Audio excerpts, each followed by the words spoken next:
Muito que bem, senhoras e senhores, sejam todos muito bem-vindos a mais um episódio do Liga de FIIs. Hoje o programa está totalmente voltado a um dos principais movimentos do mercado de fundos imobiliários nessa reta final do ano, o Vinci Logística, também conhecido como VILG11, um dos principais fundos do mercado de fundos imobiliários, tanto em termos de tamanho como quantidade, base de investidores, de cotistas, concluiu recentemente a venda de 4 ativos para o HGLG, outro fundo também super importante no mercado, por aproximadamente 710 milhões de reais. A gente vai detalhar aqui os principais destaques dessa transação e o que ela significa para o VILG11 olhando daqui para frente.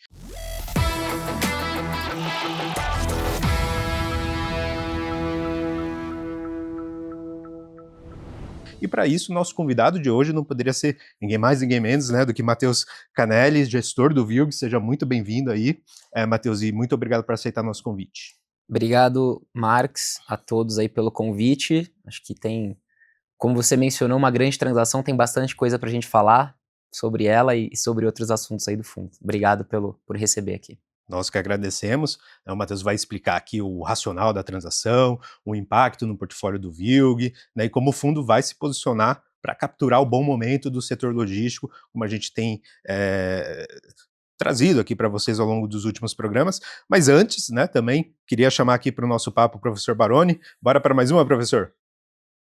Legal, Max, muito bom mesmo. O Matheus, obrigado por aceitar o convite. E eu acho que, Max, você colocou muito bem, né? O setor logístico está bem aquecido.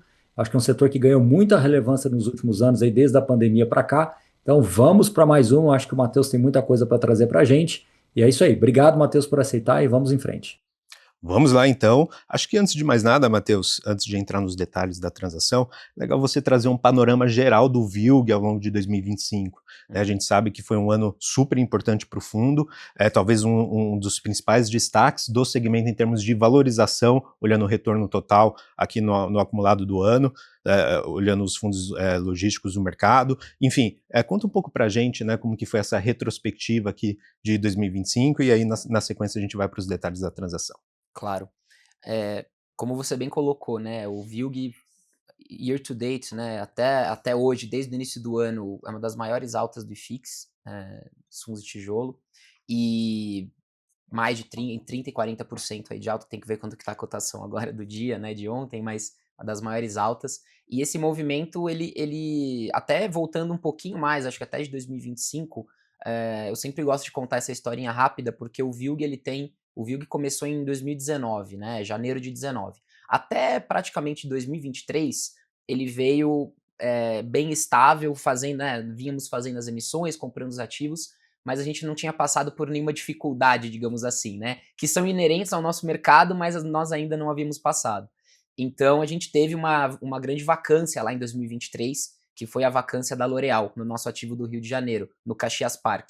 E lá foi o começo ali da tempestade, digamos assim, no final de 2023, quando a L'Oréal saiu do imóvel e a gente teve que trabalhar essa comercialização. E junto com a L'Oréal, né, nessa esteira, logo após, alguns meses depois, né, no início de...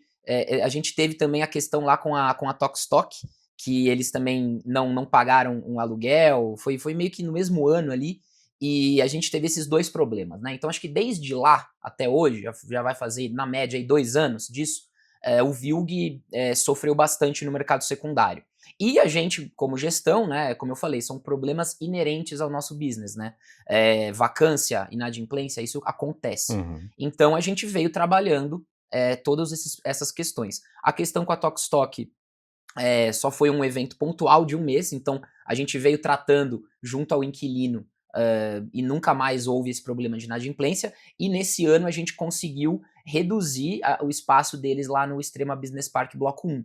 Então a Tokstok hoje ela ocupa 2 módulos dos 8 do empreendimento, então ela reduziu de top 1, top 1 no sentido de relevância do fundo para top 7, então a exposição foi bem reduzida a ele, e no Caxias Park a gente fez a alocação de 100% da área que tinha ficado vaga, né? E mais diversificado. A L'Oréal ocupava um galpão inteiro, lá no Caxias Park são 3 galpões, que nós chamamos de G1 a G3. A L'Oréal ocupava o G1 inteiro, então eram 40 mil metros quadrados, é bastante coisa. Hoje, nesses mesmos 40 mil metros quadrados, estão 8 inquilinos diferentes. Shopee, Fabrimar, Casa e Lazer, entre outros. E a gente tem hoje um ativo muito mais diversificado.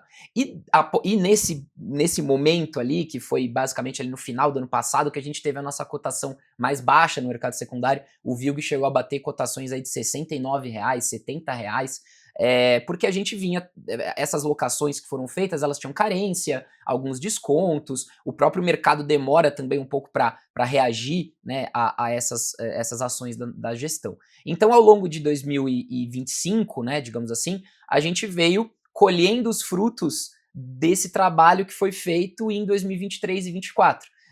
O portfólio já voltou a ficar 100% locado. Hoje a gente tem 98%, 99% de ocupação, que para um fundo, né, que hoje o VILG tem 2 bi de ativo, né, agora não mais, né, que a gente vendeu 4, mas 15 ativos, né, antes da venda, você falar de 1% de vacância é uma vacância estabilizada, né? Uhum. Então a gente veio trabalhando, essas carências foram se encerrando, o rendimento do fundo foi voltando a patamares ali de 70, 72, 74, né, que é o nosso guidance agora de quarto tri. Então foi muito fruto de tudo isso. Não só isso, mas acho que esses foram os 2 principais pontos, né?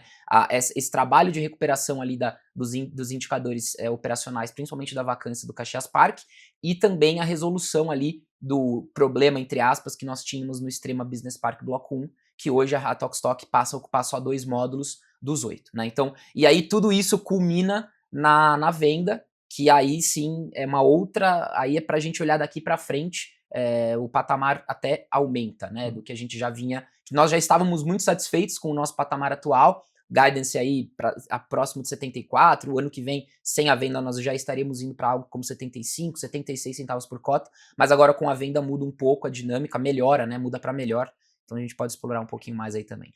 Então, vamos lá. Mas eu só pegar esse gancho, né? Você foi preciso assim no seu comentário, né? No sentido de que, desafios inerentes à atividade imobiliária, né? Claro que os investidores muitas vezes ficam frustrados com alguma vacância e tal, mas faz parte, né, do jogo imobiliário. Inclusive quem tem imóveis, investimento direto em imóveis, também passa por isso, normal. Acho que mais do que o desafio do fundo, o que contribuiu para a queda na cota também foi um desafio macro também, né? Então a gente teve um período macro bem desafiador aí nesse período, mas o importante assim é que, poxa, fizeram a lição de casa, né? Eu acho que o fundo, antes mesmo dessa transação, já estava muito bem posicionado aqui, olhando para frente, tá? Mas vamos lá então, Matheus, conta um pouco para a gente, né, sobre essa operação, enfim, desde o início ali, fique à vontade para falar, e aí eu e o professor Baroni vamos tocando aqui, fazendo perguntas, enfim. Claro. Bom, então, como todos viram, né, a transação, ela envolveu, na verdade a transação ela foi até maior, ela foi de 5 ativos, né, acho que quem olhar o fato relevante do lado do comprador vai ver que são 5, do lado do VILG aparecem 4, porque nós também fizemos a venda de um desses ativos era do nosso fundo de desenvolvimento, né, que era o ativo lá de Betim. Então, no patamar aí de 120 milhões. Então, total de 830. Mas falando aqui do VILG, nessa transação relativa ao VILG de 710 milhões, nós vendemos então 2 ativos, os 2 primeiros ativos do fundo, né, que eram o Fernão Dias Business Park e o CD Privalha, 2 ativos localizados em Extrema, que foram a gênese do VILG, né, lá em dezembro de 18, janeiro de 19, o VILG surgiu com esses 2 empreendimentos, e também fizemos a venda do Porto Canoa Log, que fica localizado em Serra, que é um município na região metropolitana de Vitória, no Espírito Santo, e também o nosso ativo Parque Logístico Osasco, que, né, fica localizado aqui em Osasco, na região metropolitana de São Paulo. Essa transação, ela teve, assim, vários drivers, né, vários motivos pelos quais nos levaram a fazer essa transação. Acho que, primeiro de tudo, ela é muito positiva para o fundo em questão de ganho de capital, né? Então, são todos os ativos estão sendo vendidos com ganho de capital. Como nós colocamos no fato relevante, 5% acima do laudo, né? A gente colocou 4,8%, para ser mais preciso, acima do valor de laudo. E até uma comparação interessante, né? O VILG, no dia da transação, ele estava negociando com 20% de desconto em relação ao laudo, e a gente faz uma transação 5% acima do laudo, né? E eu que já trabalhei em consultoria, né, trabalhei na CBRE por um tempo, a gente falava, pô, nada melhor do que você saber o valor de um ativo do que você ter uma transação, né? Então, claramente ali tinha o valor estava descontado no secundário e a gente fez essa transação 5% acima de laudo, isso também foi muito positivo e gerou, e vai gerar, né, 93 milhões de reais aí de ganho de capital, né?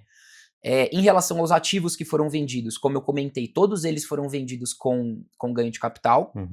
E eles têm histórias diferentes, né, digamos assim. Então, acho que o Fernão Dias e o Privalha, eles estão em Extrema, que era a região onde nós tínhamos a maior exposição. Então, o VILG, ele surgiu, como eu falei, esses dois ativos eram foram os primeiros ativos do fundo. Então, o VILG surgiu 100% em Extrema. Conforme a gente foi aumentando o fundo, a gente foi reduzindo naturalmente a exposição e fomos diversificando o nosso portfólio. Como já faz aí uns anos que nós não fazemos emissões, a gente continuou com a gente ficou com essa distribuição de mais ou menos 30% em Extrema, que é o que nós tínhamos pré-transação. Então era um ponto que a gente também gostaria de diversificar mais. A gente mantém posição, né, lá no Extrema Business Park Bloco 1, nós tínhamos 3 ativos, agora a gente passa a ter 1. Fora que tinha um ganho de capital expressivo para ser feito nesses ativos.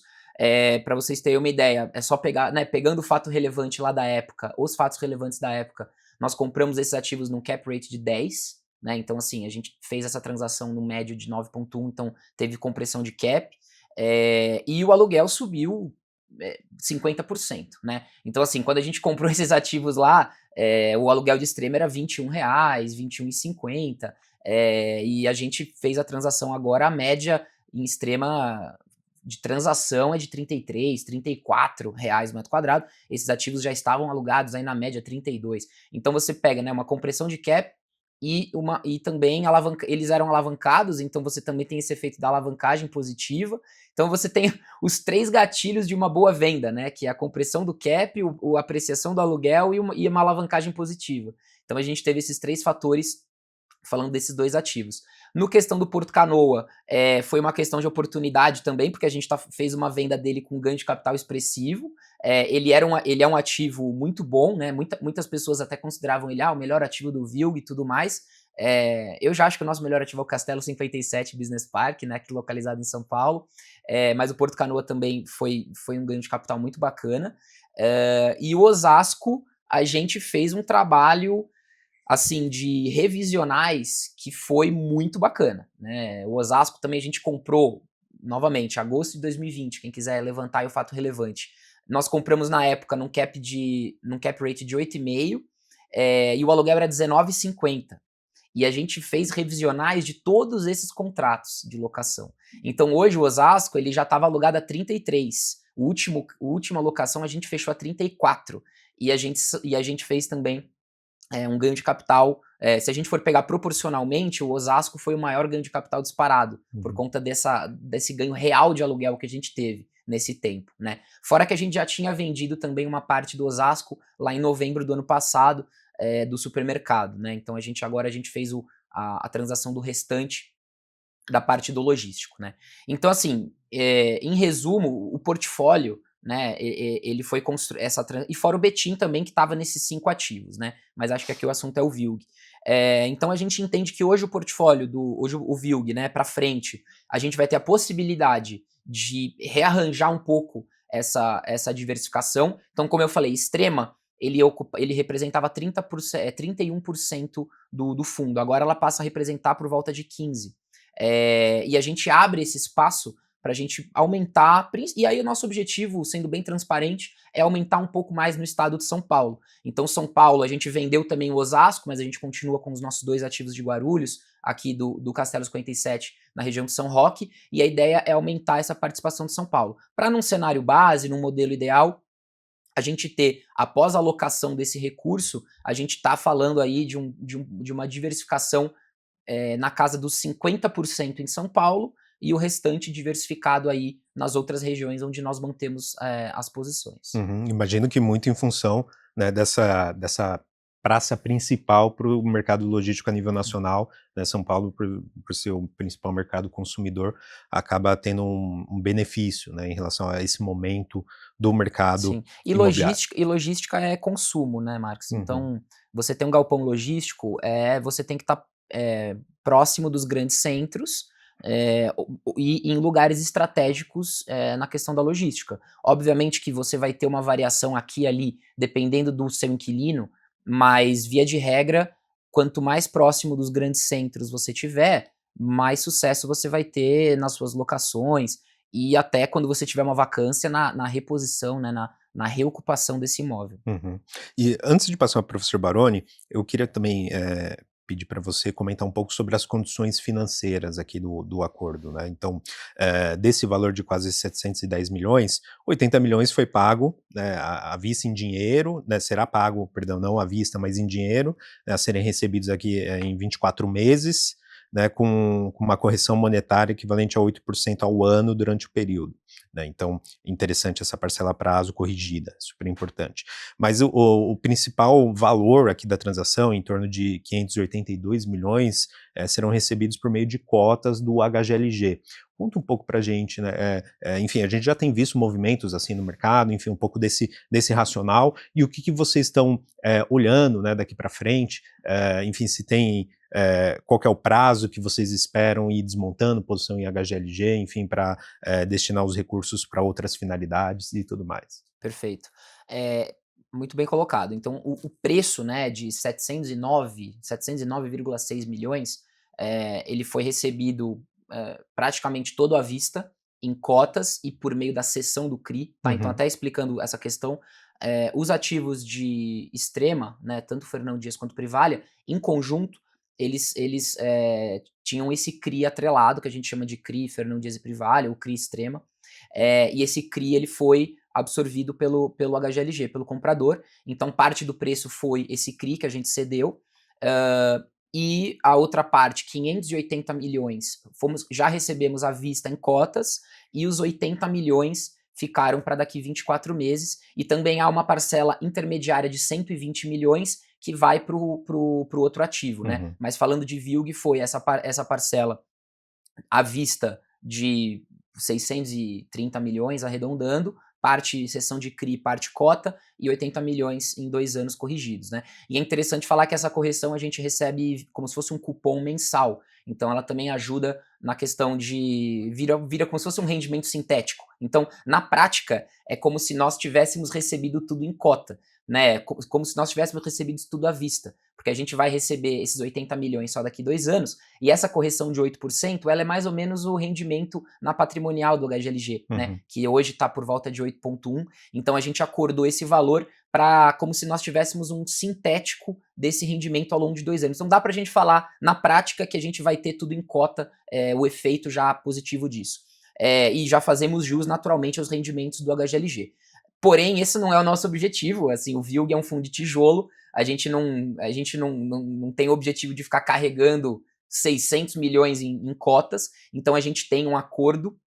A gente tem um acordo com o HGLG. Acho que todas essas transações em cotas que vêm sendo realizadas, elas têm essas questões de limitadores, né, para você não prejudicar o preço no secundário e não ter uma pressão negativa de venda, né? Então a gente tem um acordo com eles que são termos que não vão variar muito aí do que a gente vê na prática de mercado, entre 10% e 20% da liquidez média dos últimos 30 dias. Hoje o HGLG, antes de todo esse movimento, ele estava num ADTV que a gente fala, né, numa liquidez média diária aí de 8 milhões, 7, 8 milhões. A gente entende que ele deva passar dos 10 milhões. A gestão deles disse que chega a 15, mas sendo conservador, né, a gente tem que ser conservador aqui do nosso lado. Imaginando aí uma liquidez um pouco acima de 10 milhões, entre 10 e 12 milhões, nesses limites que nós temos de venda, é uma posição que a gente consegue liquidar rápido. Então, em menos de um ano, se a gente quiser, a gente liquida, mas esse não é o cenário base, né? Vamos ser conservador. Acho que dá para falar entre 1 e 2 anos, a gente consegue liquidar essa posição e naturalmente a gente vai usando esses recursos que forem entrando para fazer as compras dos novos ativos. Uhum. E hoje no mercado, a prática hoje é de compras a prazo. Então, todos os imóveis, e nós já estamos nos movimentando nesse sentido, todas as propostas que eu tenho colocado de compra para os novos ativos, e a gente já colocou algumas, são todas a prazo. Então, são todas para pagar em 1 ano, 18 meses, 24 meses às vezes. Então, vai casar certinho com esse fluxo. Vai casar certinho com o fluxo de venda das cotas, e enquanto a gente não tiver vendido, a gente vai fazer jus ao rendimento do HGLG, e no momento que a gente fizer a venda, a gente vai ter o rendimento na renda fixa, enquanto a gente não alocar num novo imóvel, que é o nosso objetivo final. Como eu falei, esses 30% mais ou menos hoje da receita do fundo que vão ser vão ser oriundos do HGLG, esses 30% a gente vai alocar em imóveis, obviamente, tá? Então isso deixando bem claro aqui que a ideia não é carregar essa posição, não faria o menor sentido aqui para a estratégia do VILG sendo um fundo de tijolo, né?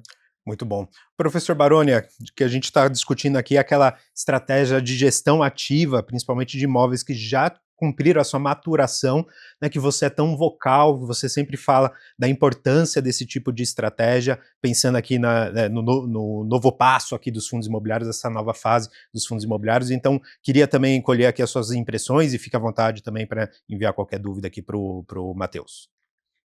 É isso. Eu acho que a gestão ativa ela tem essa característica, né, de você conseguir encerrar um ciclo, essa dinâmica ela é transferida para um outro investidor, e assim é o mundo imobiliário, e assim funciona o ciclo imobiliário, né, por isso que chama ciclo.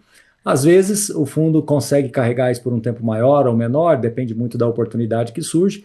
Eu acho que esse movimento do VILG, ele resolve problemas de curto e médio prazo, inclusive, né, trazendo já até uma tranquilidade maior sobre a estrutura de capital, que também era um ponto de atenção no passado, né? Tinha as obrigações a pagar, tinha os seus passivos ali também de alavancagem, e que agora com essa posição líquida, de certa forma, né? Que, afinal de contas, as cotas do HGLZ são ativos líquidos, então eu acho que a 20 consegue talvez resolver 2 pontos importantes com relação ao VILG. Agora eu queria falar mais um pouquinho de futuro. Né, cerca de 30% do patrimônio do fundo está em cotas de HGLG, como o próprio Matheus falou, vão fazendo vendas pontuais, inclusive o próprio HGLG pode ser uma moeda de troca para o próprio 20, então isso quer dizer o que na prática? Que nada impede também da 20 negociar cotas do HGLG com potenciais vendedores, então acho que isso também é uma praxe que poderia ser inovadora, né? Um gestor que recebeu cotas numa venda poderia transferir essas cotas numa compra. Seria algo inédito e bem interessante se acontecesse no mercado. Quem sabe a gente vai falar disso no futuro. Mas o que eu queria falar um pouco sobre do ponto de vista imobiliário. O 20 tinha 15 ativos, 4 desses imóveis vendidos, né, já que o quinto não é ligado diretamente ao VILG, e sim ao 20 Forward, que é uma outra estratégia da gestora, mas falando desses 4 imóveis, quando a gente coloca a lupa, a gente percebe que do ponto de vista imobiliário eram ativos muito bons, né? Ativo em extrema tem ali as suas dificuldades de reforma tributária, que a gente pode falar depois, mas eram ativos que imobiliariamente eram muito bons, né?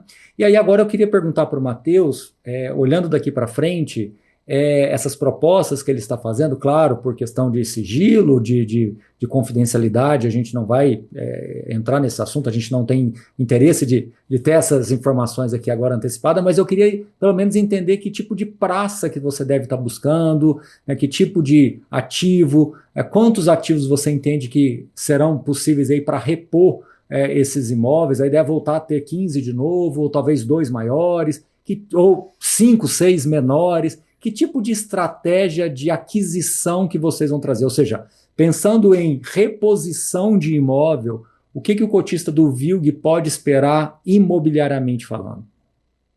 Excelente pergunta, Baroni. Isso é o mais importante, eu acho, né? Eu até, quando eu tenho conversado com o mercado, com o pessoal a respeito da venda, eu tenho falado, né? Bom, a parte que a gente passou foi só o começo, porque agora é o mais importante, né? O que você vai fazer com esse dinheiro que entra? Porque a gente só vai poder colher esses frutos e falar que realmente foi muito bem sucedido esse processo quando você finalizar a realocação do dinheiro, né? Então agora a gente está sendo muito criterioso com essas aquisições. Eu tenho falado em 3 pilares, tá? Que a gente vai olhar para essas aquisições. Obviamente que esses pilares, eles não são regras, não são dogmas, mas são diretrizes que a gente vai buscar num novo ativo. Então, o primeiro deles, que eu até já falei um pouquinho aqui no início, a gente vai buscar ativos no estado de São Paulo, tá? Então, por essa questão da diversificação do nosso portfólio, no caso não é uma diversificação, seria uma concentração um pouquinho maior em São Paulo, então um colchão um pouquinho maior em São Paulo, para aí sim no restante da pizza ali de alocação a gente conseguir ter a diversificação, a gente entendendo aí, como eu falei, então esse é o primeiro pilar, deixar ali mais ou menos 50% do portfólio do fundo em São Paulo e o restante aí sim diversificado nessas praças onde a gente navega tão bem, né? A gente tem em todas as regiões do país, com exceção aí do centro-oeste onde fica o Barone, a gente ainda vai ter um galpão ali, mas a gente ainda não tem, mas todas as outras regiões do Brasil a gente tem exposição, mas a ideia, então, esse primeiro pilar é focar em aquisições no estado de São Paulo. E quando eu falo estado de São Paulo, não necessariamente aqui no raio 30, raio 15, pode ser num raio de 60, raio 100, ou então até numa grande cidade do interior, né? Eu cito aqui um exemplo que todo mundo fala, que é Ribeirão Preto. Ribeirão Preto não é raio 100, é mais de 100. Só que é uma baita cidade, né? Assim, é um mercado muito melhor do que muitas cidades que estão até às vezes no raio 100. Então esse é o primeiro pilar, recolocar no estado de São Paulo. O segundo pilar é que sejam condomínios logísticos, que eu falo genéricos, né? E então que a gente consiga ter um ativo que, se a gente passar por uma questão de vacância, a gente não tenha problema para repor, né?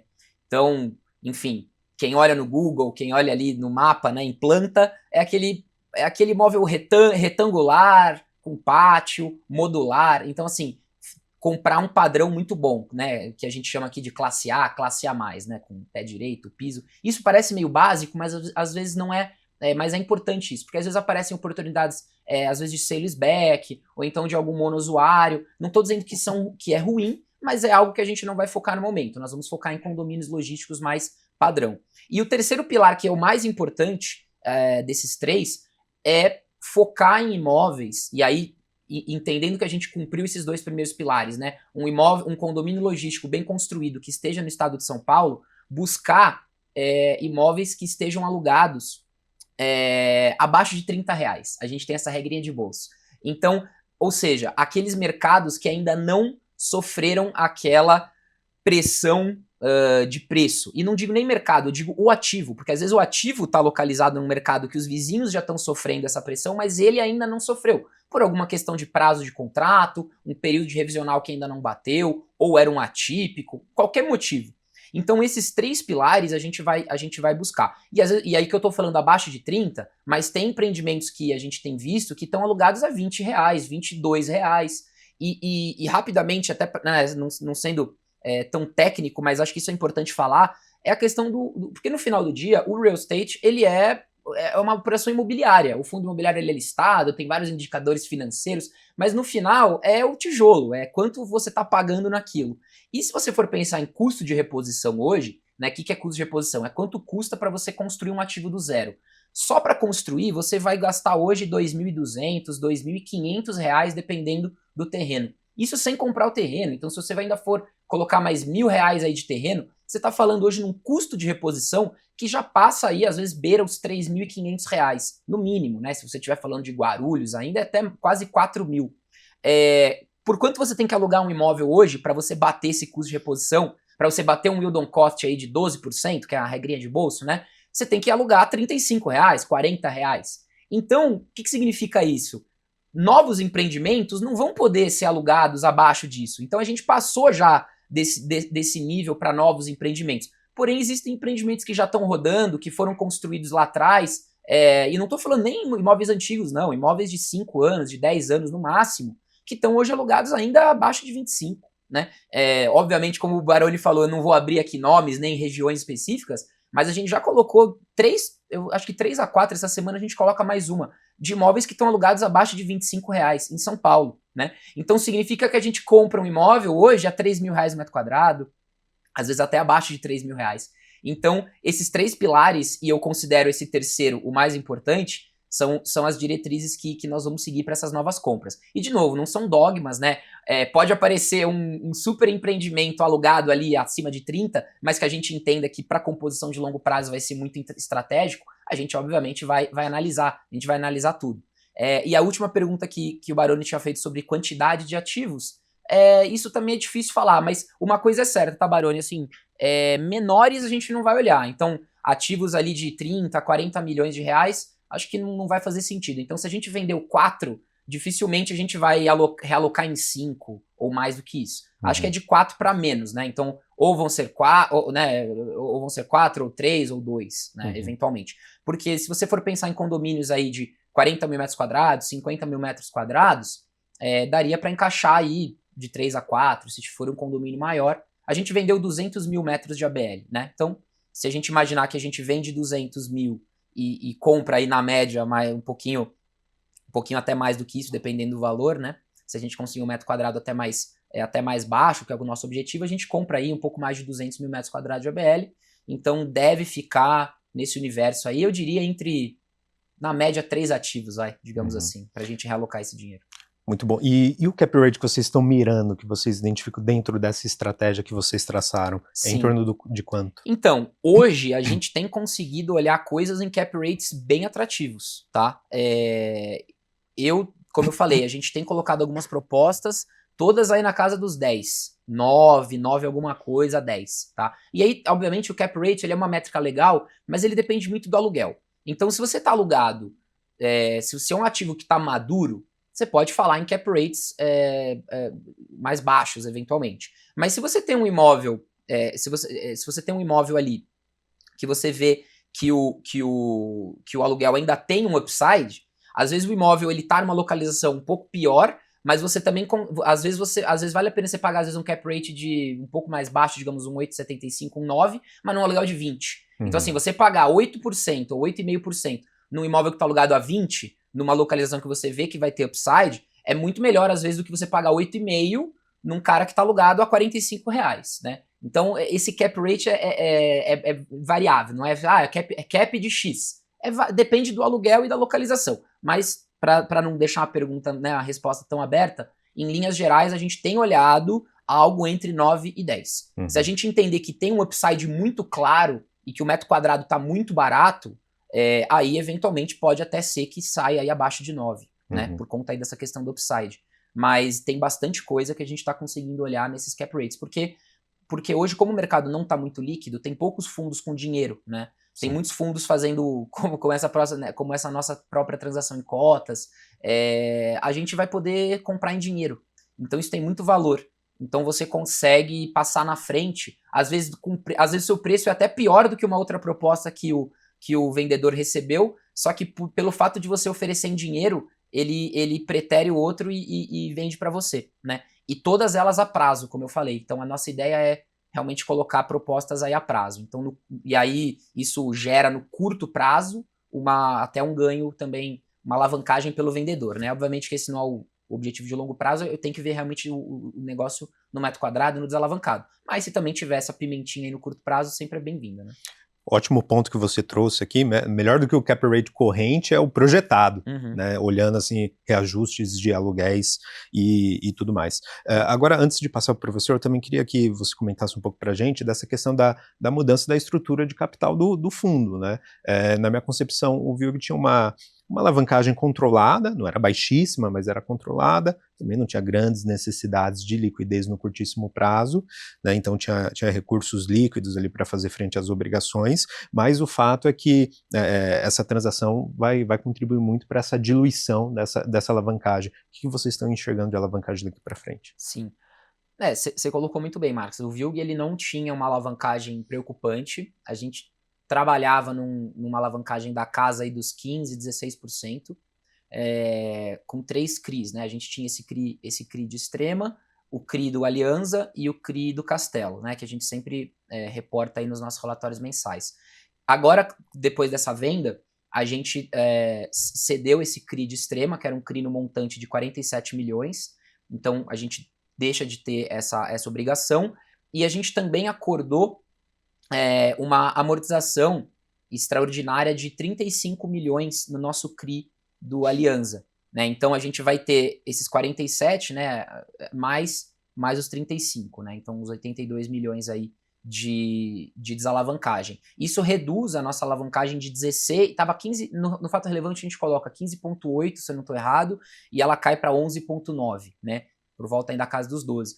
Continua super controlada e até melhor agora, né? Então, todos esses CRIs, eles todos são CRIs longos, então não tem nenhuma parcela bullet de curto prazo, não tem nada assim, são todos fluxos até 2036.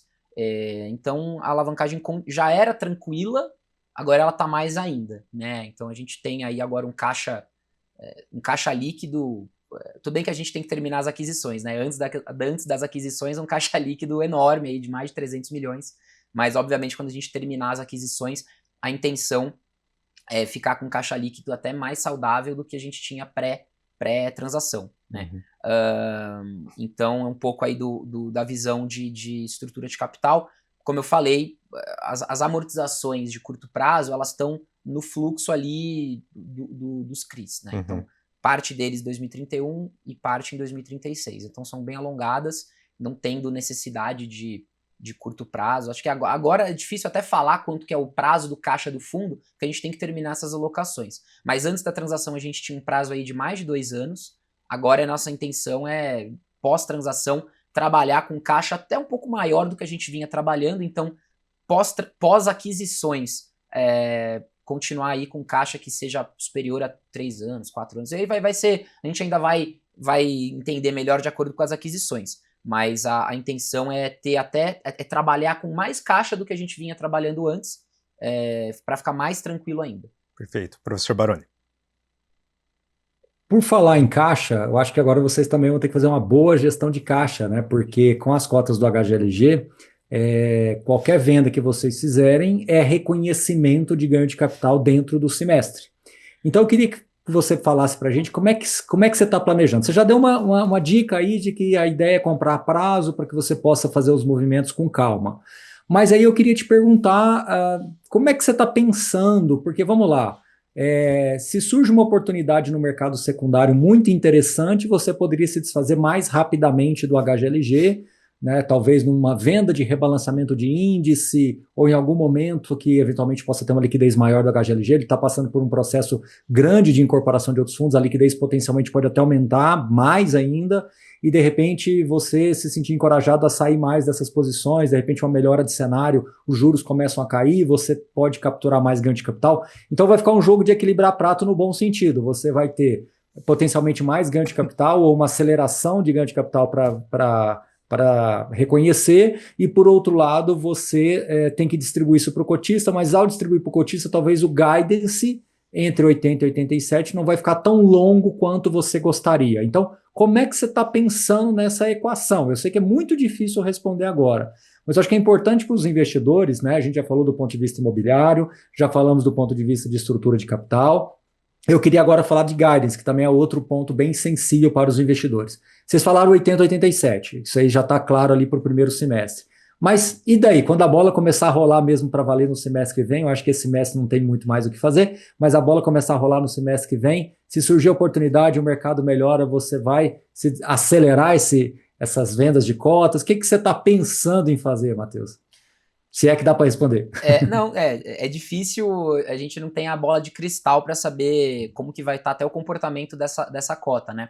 Mas, como eu falei, Baroni, a nossa intenção não é carregar o ativo HGLG, assim, a nossa intenção é fazer o caixa e fazer as novas aquisições. Esse guidance que a gente soltou a partir do ano que vem, né, a gente soltou um guidance de semestre, ou seja, até junho de 2026, entre 80 e 87. É um guidance grande, né? A gente tem um intervalo aí de 7 centavos por cota. A gente, até para explicar, né? Nesse guidance, o que a gente considerou? A gente considerou aquele cenário em que a cota do HGLG ela pode flutuar até para baixo e para cima, né? Então, se a cota do HGLG, porque se ela cair também no mercado secundário, a gente também tem menos ganho de capital. Ao passo que se ela subir, a gente tem mais, né? Na média, a gente até soltou no fator relevante, a gente tem R$ 6,22 de ganho de capital, que são esses 93 milhões. Mas esse 6,22 ele pode ser menos ou pode ser mais. Então esse guidance de 80 e 87 ele é justamente grande para a gente ter essa previsibilidade, e o cotista do fundo imobiliário ele quer a previsibilidade, né? Quem compra um imóvel quer uma previsibilidade, você não tá, senão compraria outro ativo, outro tipo de ativo. Então, a nossa cabeça, para cumprir esse guidance de 80 a 87, é uma condição em que a gente que a gente vai vir vendendo mais ou menos na metade do que a gente pode vender, do nosso limite. Então, como eu falei, nesse nosso acordo aí entre 10% e 20%, se a gente vende na metade desse ADTV permitido, numa cotação que oscile ali 5% para cima, 5% para baixo. Então, esse é o nosso cenário base. Dentro desse cenário base, que eu comentei no início aqui da nossa conversa, ele pode durar de 1 a 2 anos e a gente teria aí esse colchão para primeiro semestre de 80 a 87. Essas são as condições de contorno para esse cenário. Aí o Baroni pergunta, mas e se tiver algum evento que você tenha que fazer uma venda muito maior, que você possa fazer uma venda muito maior por um aumento de liquidez muito grande? A nossa intenção é deixar isso muito claro para o investidor. Então, se houver alguma mudança nesse guidance, ou seja, se por algum motivo até junho nós tenhamos que subir esse rendimento, a gente vai comunicar via relatório e vai explicar o que vai ser feito. A gente vai mudar o guidance, ou vai diminuir esse guidance para primeiro TRI, e aí o segundo TRI aumenta, ou a gente já vai mandar um de segundo semestre para aumentar. A gente não vai querer sair do guidance, e se sair, a gente vai explicar. Uma opção que a gente está trabalhando, que a gente ainda não decidiu, e isso vai ser muito circunstancial, é o que o próprio HGLG fez aí anos atrás, né? Então, chegou junho, você tá ali dentro, você tá batendo o guidance, 80, 87. Só que você teve vamos supor, tá? Um cenário hipotético. Eu tive uma grande venda, eu fiz um block trade ali, realizei um grande ganho de capital em maio. E eu tô mantendo meu guidance. Puta, eu bati lá 87 centavos em junho. Não bateu os 95% do FII. Cara, pode ser que em junho eu tenha que dar um real, 1,20, alguma coisa desse tipo. E aí, obviamente, a gente vai explicar, e aí continua o segundo semestre cumprindo um guidance. Então, qual que é o nosso cenário base? Cumprir o guidance, manter a previsibilidade, subir o patamar, que a gente subiu de 69 a 74 para 80 a 87, então manter essa previsibilidade dentro desse guidance, o mais linear possível, e se tiver alguma questão extraordinária, a gente vai informar via relatório, e provavelmente ela vem ou no final de um semestre, ou via um ajuste desse guidance. O que a gente não quer é ter que ficar variando muito e deixar um negócio muito maluco, porque não é a intenção do cotista de fundo imobiliário quando ele compra uma cota do VILG. Ele quer a previsibilidade, então ele compra lá a cota, ele lê o relatório, ele vê, 80, 87, aí dá um mês lá que vai para R$1. Aí ele assim, vai ser uma surpresa positiva, mas ele não vai entender. Então, das duas, uma, ou a gente vai rebalancear esse guidance, né, mudar esse guidance, ou a gente vai fazer distribuições extraordinárias aos finais dos semestres, que também é um mecanismo que a gente gosta, porque acho que você mantém uma previsibilidade, você mantém um guidance, e você consegue também, quando esse não recorrente acabar, quando voltar para o recorrente, você conseguir não baixar esse rendimento, né? Uhum. Então, qual que é o objetivo final, digamos assim, do VILG, né? Depois desses 2 anos e que sejam aí, pensando no final no final da venda das cotas, ou seja, no final desse reconhecimento do ganho de capital e ao final de eventuais efeitos de sellers financing que a gente possa ter via das novas aquisições, que pode durar mais de 2 anos, né? Vamos supor que daqui 1 ano eu compro um imóvel a prazo, então eu vou ter ao longo de um tempo também um efeito não recorrente. Então vamos supor, cenário base, acabou o ganho de capital e acabou o não recorrente de uma compra alavancada, digamos assim, pelo vendedor. Não baixar o guidance. Então a gente conseguir chegar lá na frente e tá no 80, 87, ou tá no 85, no 90, e a gente não ter que baixar esse guidance por conta de final de um resultado não recorrente. Essa seria a nossa ideia. Porque senão eu poderia já ter soltado um guidance de 95 a 1,10. Poderia. Mas não faria sentido para a estratégia, não seria saudável para o fundo, e porque a gente também seria muito arriscado a gente prometer um guidance que a gente estaria sujeito ao mercado secundário, então a gente aí sim teria uma pressão negativa, tem que vender a cota, tem que vender, aí a cota numa semana acontece alguma coisa macro, a cota cai, e aí você não cumpre um guidance, ou então você teve que vender com prejuízo, então não é o cenário ideal, a gente foi bem conservador, dando esse intervalo grande, para a gente navegar dentro dele e não recorrentemente fazer alguma mudança. Essa estratégia do guidance estabelecida por vocês me surpreendeu positivamente, né? Talvez o professor Baroni concorde comigo, mas é sempre importante assim tentar trazer uma maior previsibilidade para o investidor. O investidor recebe muito bem essa previsibilidade do pagamento de rendimentos, né? Então, melhor do que pagar tudo de uma vez, né? Acaba trazendo volatilidade, inclusive para a cota de mercado, para cima e para baixo, você suavizar esse pagamento e tentar sempre trazer essa ideia de enfim, o teto de hoje é o piso de daqui 2, 3 anos, né, em busca do desenvolvimento ali da maturação da estratégia, né? E naturalmente a gente comprando imóveis, respeitando aquele terceiro pilar que eu comentei do aluguel, é isso que a gente busca, né? A gente não vai querer comprar, porque a probabilidade, né? Vou dar um exemplo hipotético novamente. Eu comprei um raio 15 de São Paulo aqui que está alugado a R$45 o metro quadrado. Ou então eu comprei um ativo no raio 60, super bem construído também, condomínio logístico, inquilinos bons, alugado a 25. Cara, daqui 5 anos, qual é a probabilidade de eu ter conseguido repassar esse aluguel no que está 45 hoje e no que está 25? A probabilidade de eu conseguir repassar esse aluguel com muito mais tranquilidade é no de 25.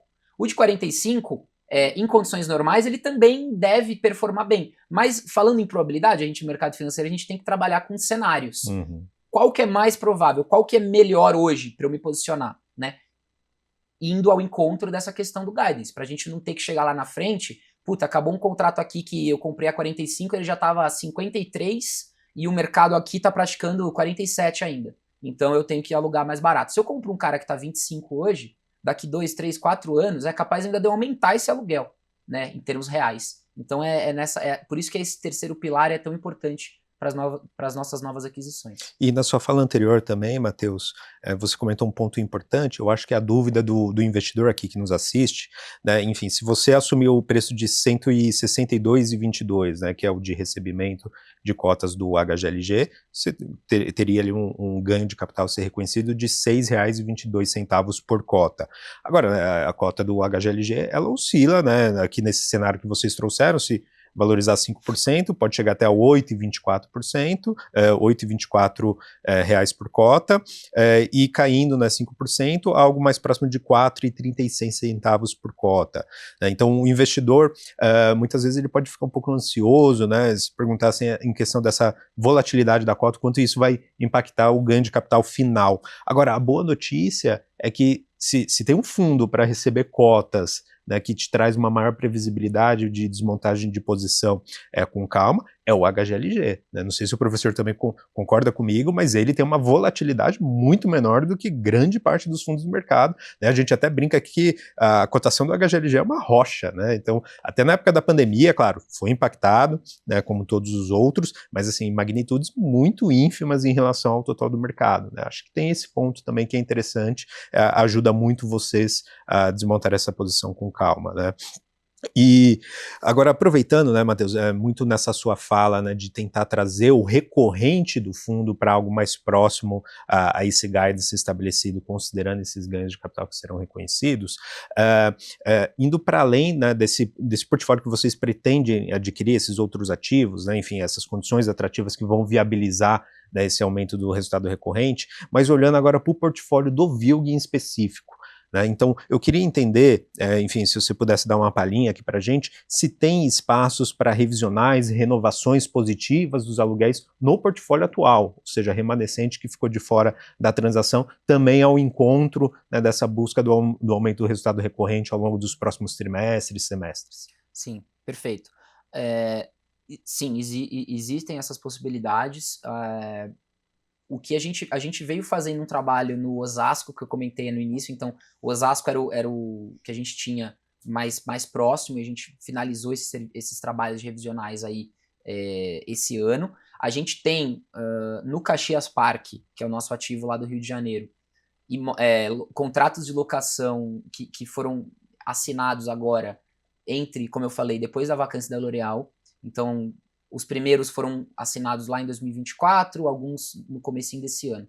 Então a gente teria um cenário para revisional em 2027. No Caxias Parque são bem óbvias as revisionais. E também no próprio Castelo 57, a gente já está fazendo algumas coisas, a gente, enfim, não posso falar aqui, mas já tem coisa engatilhada de acordo com o inquilino para aumento real de aluguel, tá? A gente deve soltar aí, se tudo der certo, no próximo relatório. Então, já está acontecendo no Castelo.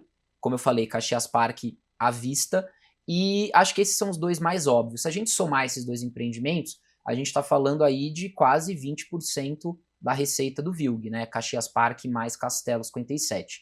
E no Caxias Parque, praticamente todos os inquilinos estão sujeitos a isso, e no Castelo todos.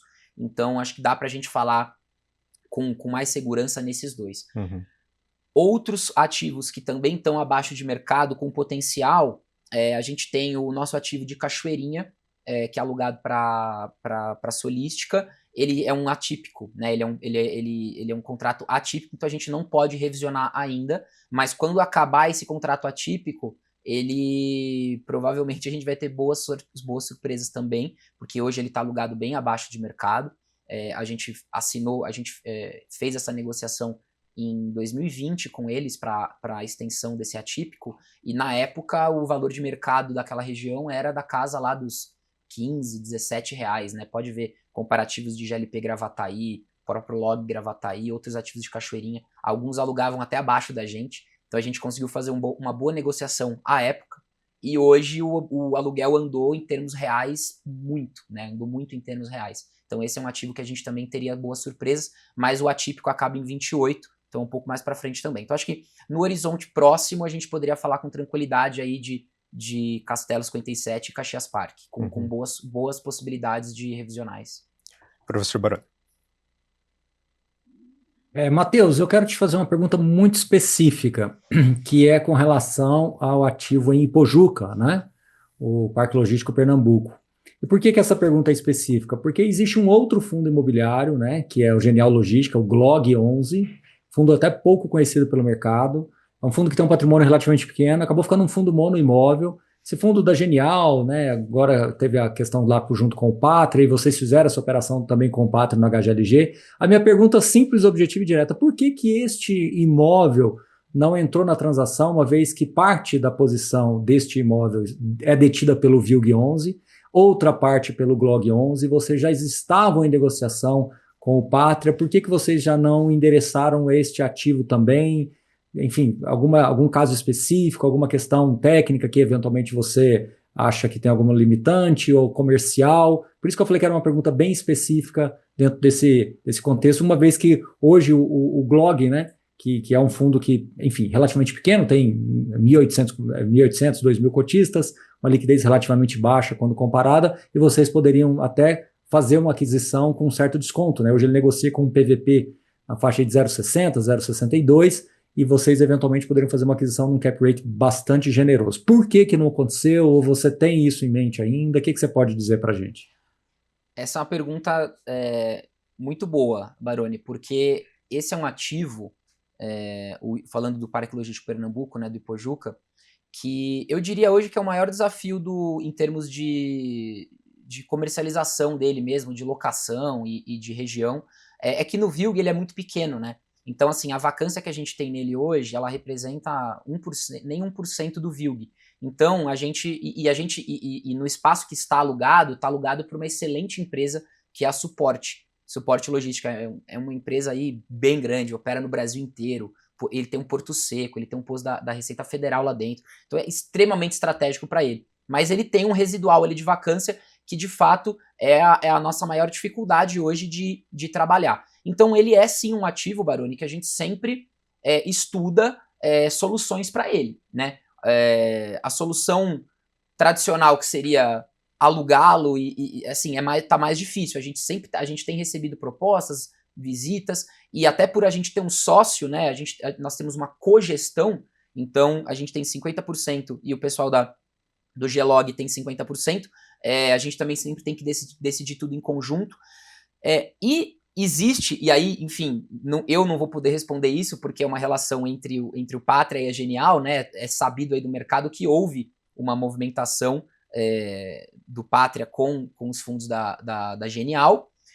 Aí, enfim, eu não posso falar sobre isso porque eu também não sei, então se eu falar qualquer coisa, eu estaria chutando, e acho melhor perguntar até para o pessoal tanto da Genial quanto do Pátria, mas, enfim, o Pátria olhou o portfólio da Genial, houve a transação com alguns fundos, esse foi divulgado foi divulgado na época da transação que não estaria no primeiro momento, mas também estava, enfim, eu não sei, realmente não sei. Então, essa pergunta também não conseguiria responder. Em termos imobiliários, por que não foi nessa transação? Por que vocês não venderam nessa transação?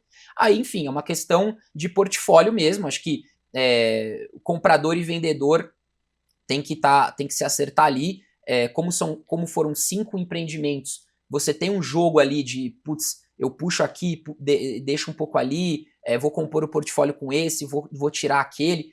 Pode ter certeza que a gente pensou nas melhores configurações para o fundo. O Ipojuca não encaixou nessa transação, né, do HGLG. Agora, saindo do imobiliário, o Glog com o HGLG, ou o Pátria com a Genial, com a 20, assim, essas conversas elas acabam extrapolando o nosso nível aqui de gestão de portfólio, né? Elas vão muito além e são outro nível de conversa que envolvem os M&As das gestoras. E aí não é uma área que eu atuo na gestão do portfólio imobiliário. Então, existem conversas de todos os tipos, de lá para cá, de cá para lá, e como é natural, né? Todos os fundos imobiliários sempre estão conversando. Mas hoje, no momento, a gente trabalha para resolver a vacância ali do Galpão C, que é o galpão que a gente está trabalhando essa vacância. E hoje é o maior desafio do VILG, acho que é esse ativo, assim, em termos de demanda, né? A gente tem menos demanda lá do que a gente tem em outras localizações. Mas a boa notícia é que 75%, 80% do empreendimento é ocupado por um dos nossos melhores inquilinos, que é a Suporte, que opera Porto Seco, com Receita Federal lá dentro. Então, falando de VILG, é muito tranquilo carregar esse ativo do jeito que tá, assim, muito tranquilo. É vacância estabilizada, tá? Então, assim, é um problema, ninguém gosta de ter um módulo vago por muito tempo, mas é vacância estabilizada. Isso não interfere em nada o futuro do VILG. Uhum. Matheus, a gente comentou muito aqui sobre os aspectos principalmente quantitativos da transação, né, o quanto isso pode gerar de benefícios para o VILG, mas do meu lado como analista, tá, o que mais me chamou a atenção positivamente na transação é a redução da exposição à extrema. Né? Enfim, para mim era o principal fator de risco do VILG olhando aqui para frente, muito em função dos aspectos que a gente já explorou bastante aqui no Liga de FIIs, né, Baroni, com outros convidados, enfim, da Sila, Buildings e especialistas no tema, né, existe muito uma preocupação, né, com a aprovação da reforma tributária, o fim dos incentivos fiscais nos estados, como que essa região que se beneficiou durante um bom tempo desse incentivo fiscal se comportará daqui para frente. Então eu queria primeiro pegar essa sua visão do que você enxerga para a extrema, tá? Mas só para complementar, né, então a exposição de vocês pré-transação, 34% em Minas Gerais, mas tem um valor ali do ativo de Pouso Alegre, 3%, então era em torno de 31% a região de extrema, bem acima da média do mercado, mas com o fim aqui com a pós-transação, né, a exposição a Minas Gerais, 18%, né? Então ficou em torno de 14%, 15% a região de extrema, já um patamar bem mais controlado. Mas dado esse remanescente, o que vocês enxergam para a região? E por fim, né, a gente fala muito de extrema, mas se não me falha a memória também, o de Espírito Santo também tem incentivo fiscal, né? Então vocês também conseguiram endereçar ali, embora não comentado pelo mercado por aí? Exatamente. Como eu falei no início, a nossa principal motivação não foi essa, para fazer a venda do portfólio, mas isso, sem dúvida, foi um dos fatores, né? Para a gente diversificar, para a gente reduzir essa exposição a esse tipo de mercado. Esse é um assunto muito polêmico, né? Usando aí o termo da moda. Porque ninguém sabe isso, né, Marcos? Assim, ninguém tem essa resposta. Sim. E aí você citou alguns nomes aí, esse pessoal que faz pesquisa imobiliária, que trabalha com esses dados, eles também não sabem, né? Com todo respeito à Sila Buildings, eu adoro eles, a gente faz reuniões aí sempre, a gente utiliza as plataformas, mas eles também não sabem, né? Ninguém sabe o que vai acontecer. Eu sempre gosto de fazer eu sempre gosto de levar para a parte imobiliária, né?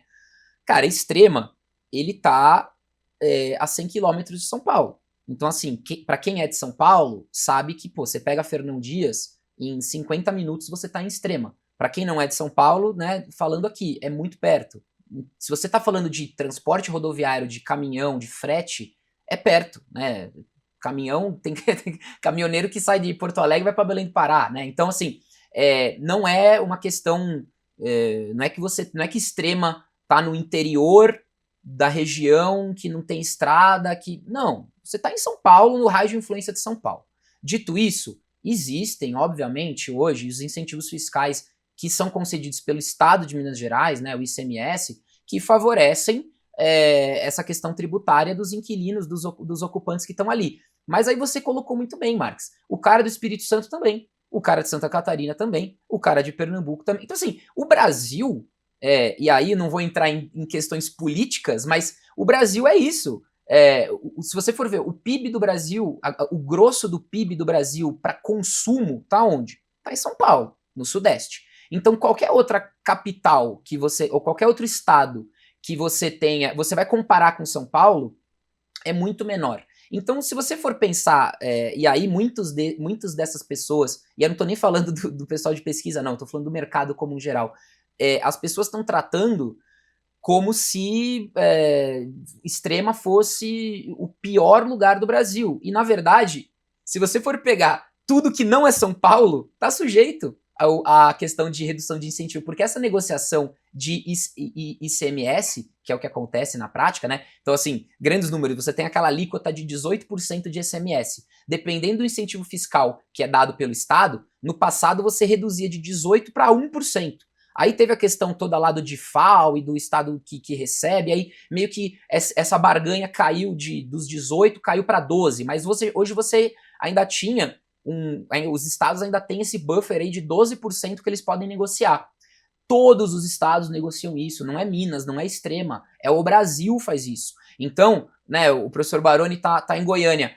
Quem está operando o galpão logístico em Goiânia, ele negocia com o estado de Goiás redução de ICMS, ele negocia.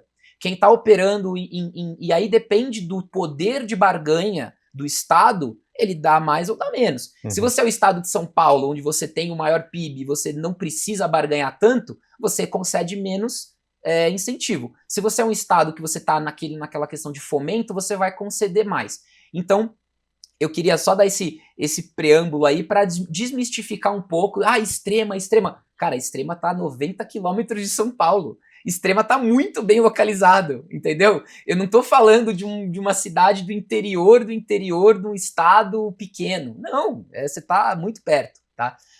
Mas, enfim, dito tudo isso, a gente entende que sim, o polo de atração, de logística e de demanda é onde tem consumo, onde tem PIB. Então, é saudável, sim, você ter uma concentração maior aonde está esse consumo, que é São Paulo. Então, por isso que a nossa intenção com essa diversificação, né, reorganização do portfólio, é colocar ali São Paulo representando na casa dos 50%, e esse restante, Rio Grande do Sul, Pernambuco, Rio de Janeiro, o próprio Espírito Santo, continuamos com uma operação lá, que é o Ambev Cariacica.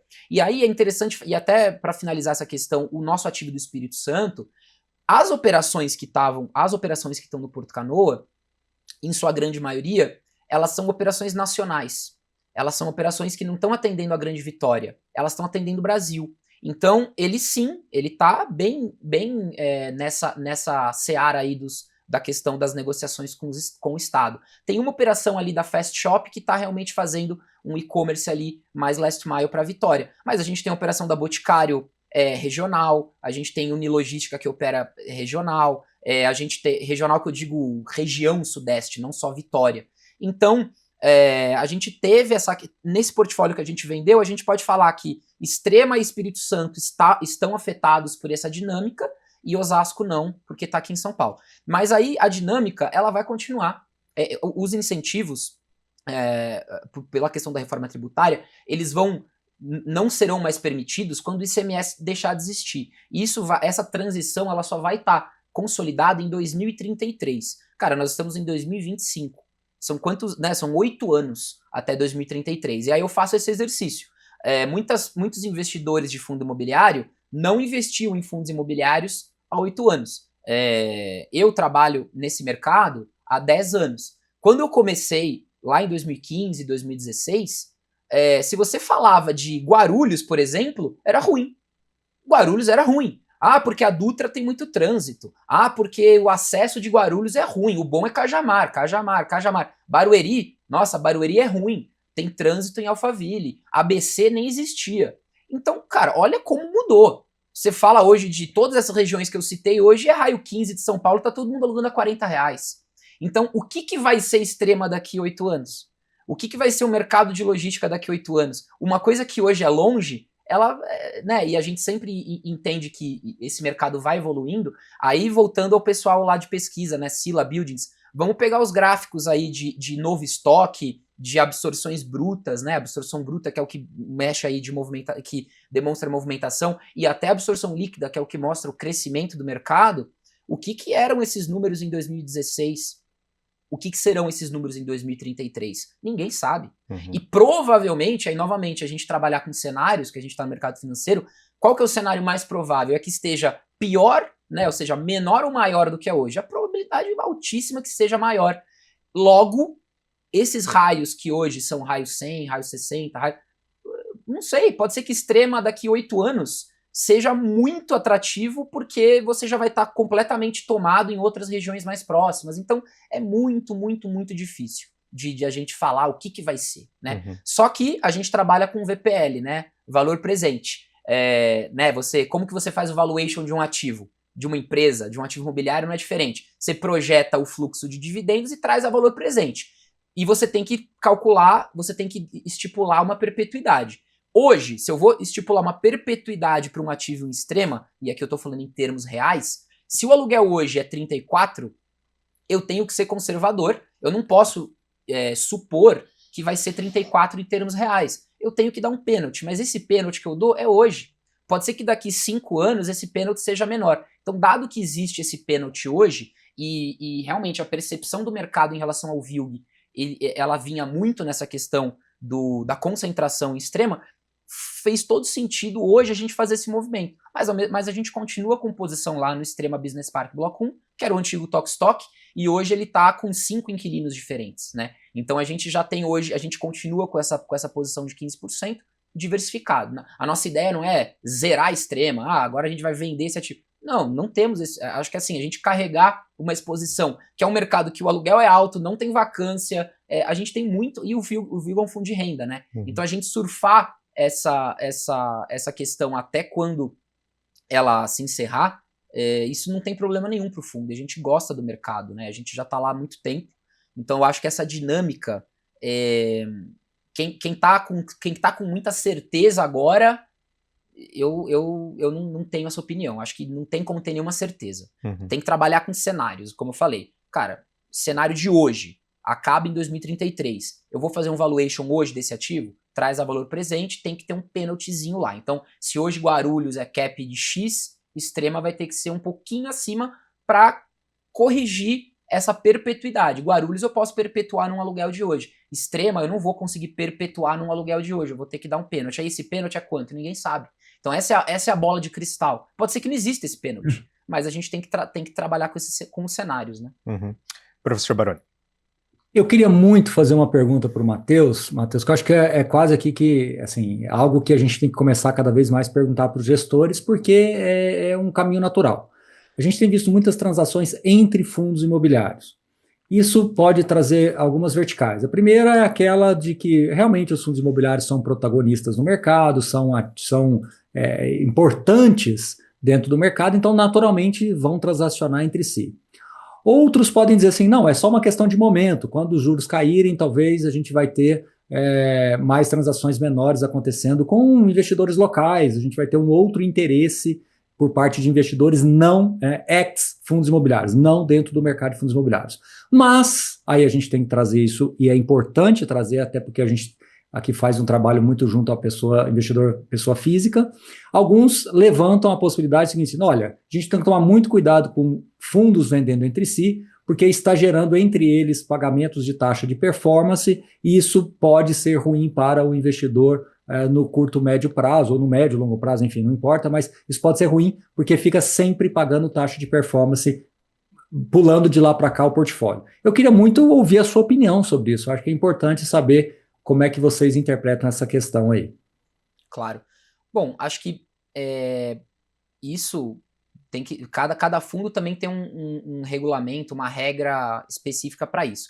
Os fundos de renda, né, os fundos de tijolo, como é o VILG, aqui sendo super transparente, e isso é só pegar os relatórios. O VILG nunca coletou performance, tá? Porque a gente vinha no início, talvez nos primeiros meses, né, quando o fundo nasceu mais alavancado. Então, um fundo de renda, um fundo de tijolo, o objetivo dele não é, obviamente, deixa eu até reformular, né? Obviamente que o objetivo do gestor é bater a performance, tá? O que eu quero dizer é o seguinte, num fundo de renda é mais difícil você bater a performance, porque você não tem esse mecanismo, você não tem essa pressão de ficar comprando e vendendo, o seu objetivo é a perpetuidade ali dos rendimentos.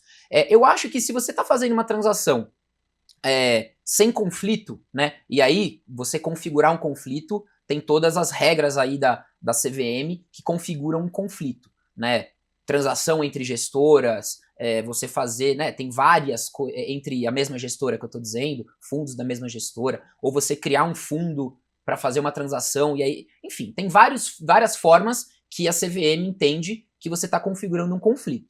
Eu acho que se você não está configurando o conflito, eu entendo que você não está cometendo nenhuma questão, né, você não está cometendo nenhum crime, né, nada que seja errado, então não teria problema em si. Aí vem a pergunta do professor, mas às vezes você pode você está fazendo tudo certo, mas para o cotista ali, para o investidor final, não é o melhor cenário. E aí eu concordo 100% com você, Baroni. Acho que a intenção do fundo imobiliário, você tem que...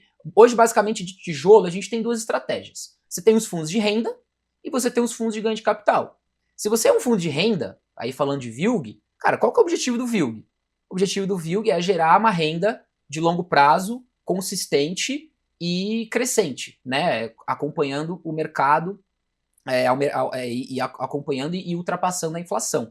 Se você vai fazer isso via revisional, ou se você vai fazer uma venda estratégica aqui, outra ali, vai fazer uma compra, você tem vários mecanismos. Se esses mecanismos vão te levar a uma coleta de uma taxa de performance, acho que se um fundo chega no ponto de estar coletando performance, é porque ele está indo muito bem. Então o cotista ele já vai estar também acima da média dos outros fundos se ele está num fundo exposto a um fundo que está coletando performance. O que acho que pode ser danoso, e acho que é muito mais aí a sua pergunta, Baroni, é você já na gênese do fundo, você criar um fundo com mecanismos que já te permitam fazer transações, ou já te permita, ou colocar um hurdle muito baixo, né, um limite, né, um gatilho muito baixo de performance, que seja muito fácil de você bater.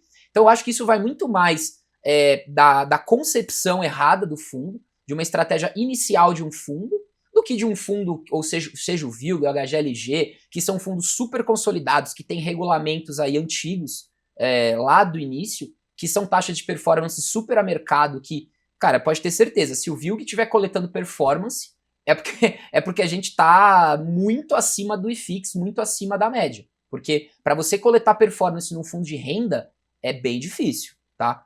Até pelo Brasil como é. Porque você precisa ter um desempenho no mercado secundário muito bom para você conseguir coletar performance. Não adianta você ficar só distribuindo rendimento, você tem que ter o ganho de capital também. E aí, de novo, isso vai do regulamento. Tem fundo que faz um regulamento diferente. Tem fundo que faz um regulamento que ali é só no dividendo. Tem fundo que não. No caso do VILG, ele é um total return. Então, para você bater performance, eu não vou nem falar o número aqui porque eu nem sei de cabeça. Mas, assim, a gente tem que fazer, ao longo dos próximos anos, algumas transações dessa aí para a gente começar a coletar performance, porque performance é linha d'água. Então, quem também não tem esse conceito, a linha d'água é aquilo, né? Você vai caindo, aí passou um ano, não é que ela zera, você tá lá. Então, se você passa a performar bem, você tá embaixo da linha d'água. Para você tirar a cabeça para fora, você tem que ultrapassar muito o benchmark e tudo mais. Então, assim, falando de 20, eu não posso falar... até bati aqui. Eu não posso falar por outras gestoras. Falando de 20, nenhum veículo nosso tem nenhuma regra de taxa de performance leonina, assim, que você vai... eu fiz qualquer coisa aqui que eu faça, já estou batendo performance, ou então que eu esteja passando por cima de conflito para coletar performance. Eu acho que a CVM ela é muito rígida nisso. Então, os conflitos, cara, a gente... tudo que a gente faz no VILG, a gente poderia, por exemplo, a gente tem um fundo de desenvolvimento. Eu poderia comprar o ativo do meu fundo de desenvolvimento pelo VILG. A gente teria que aprovar isso em assembleia no VILG. Hoje a gente não tem como fazer uma aprovação dessa. É um quórum muito difícil e também não é o nosso objetivo hoje, né? A gente prefere fazer as transações a mercado que a gente entende que vai ter um valuation muito mais sem questionamento. Obviamente, se a gente tiver um excelente ativo no fundo de desenvolvimento, que você entrou no yield on cost alto, você entrou a 12% de yield on cost, você alugou, você performou, você revisionou, você botou um baita inquilino, você vai vender num cap rate de mercado a 8,5, 9. Cara, o VILG poderia comprar, mas você teria que aprovar em assembleia o conflito. E se a gente fosse bem sucedido na assembleia, poderia comprar, né? E aí o cotista teria que estar sendo avalista disso, por conta da assembleia, né? Então acho que é muito isso. Tudo que for muito questionável, provavelmente ele teve que passar por uma aprovação em assembleia. Se foi aprovado em assembleia, o cotista tá ciente disso e aprovou, né? Digamos assim. Mas eu acho que o que eu vejo hoje é a concepção dos fundos, né? Então você pode hoje criar um fundo com um regulamento mais flexível ou menos flexível, aí vai realmente do investidor olhar muito bem quando ele estiver entrando num fundo novo, né? Porque o fundo novo, ele não está abaixo da linha d'água. O fundo novo, ele está no zero. Então, se você está no zero e você já começa bem, você já vai coletando performance desde o início. Mas se essa performance está bem calibrada, não tem problema nenhum. Você está cumprindo ali o seu mandato, está performando e está coletando um pouquinho daquele ganho, né? Porque a performance, né, só para deixar claro, ela é um percentual do ganho, né? Então, acho que isso vai muito de regulamento e as próprias CVM tem todas as regras aí das instruções, né? Para a gente ter a configuração ou não de um conflito. Matheus, a gente está caminhando aqui para o nosso encerramento. Enfim, queria ouvir de vocês se tem alguma consideração final para trazer aqui para o investidor que nos assiste, seja em relação ao VILG ou também as perspectivas para o mercado logístico, olhando 2026 em diante. Claro. Bom, primeiramente agradecer aí, Marcos, Baroni, pelo convite. Acho que sempre essas conversas são muito boas. A gente tenta falar de tudo, mas daria para ficar aqui o dia inteiro falando. O foco hoje foi mais a transação, né? Então a gente falou bastante da transação. Mas acho que pensando no futuro, né? No longo prazo aí do mercado, o mercado de logística, nós até estávamos conversando antes aqui da gravação, né, Marcos? Porque o mercado de logística ele tá muito aquecido, né? E ele vem performando muito acima dos outros segmentos, digamos assim. E a gente continua vendo que isso é uma tendência ainda muito forte. E principalmente puxado pelo e-commerce, né? Hoje, os chineses, né? Shopee, Temu, Shein, todos esses caras aumentando posição. Os locais também, próprio Mercado Livre é argentino, mas a gente quase considera que local, né? O Mercado Livre aumentando, a Amazon vindo também. Então esses caras, eles ainda estão muito longe da malha logística que eles gostariam de ter. Então esse movimento vai continuar. E os outros setores, né? As transportadoras acabam indo também nessa esteira. E outros setores, farmacêutico, o próprio construção civil, automobilístico, todos esses que também, cosméticos, que entram também nessa cadeia logística, aumentando a demanda, eles vão necessitando de mais espaço. Então, a gente entende que esse mercado ainda vai continuar muito atrativo para o ano que vem. A vacância está num recorde negativo, né? Ou seja, é bom a vacância estar negativa, então um recorde histórico de vacância mais baixa, a gente está nesse momento, e aí a gente está atento a esse ciclo imobiliário.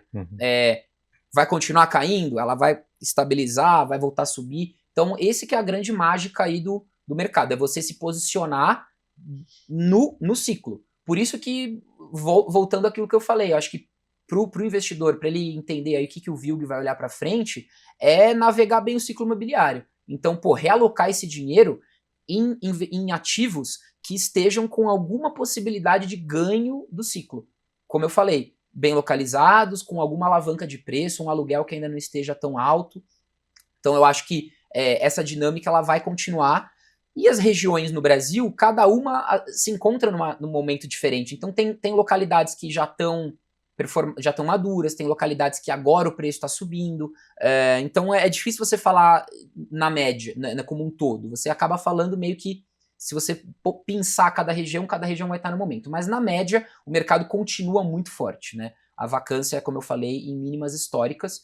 E eu acho que a gente vai conseguir aproveitar aí no curto, médio e longo prazo, a gente vai continuar surfando isso. E quando voltar, e quando o ciclo virar de novo, e quando a vacância começar a subir por novas entregas e tudo mais, que nós estejamos bem posicionados em bons ativos para que nós não soframos aí vacâncias ou o famoso flight to quality, né? O cara sai do seu ativo para ir para um outro mais novo pagando menos. Esse que é o pior que existe, né? Então, se você está bem posicionado hoje em níveis de aluguel controlado, o cara não vai sair, pela questão do custo de reposição, o cara não vai conseguir oferecer menos do que o cara está pagando no seu. Então você estar bem posicionado no ciclo e com um bom portfólio, para você navegar o ciclo da melhor forma, né?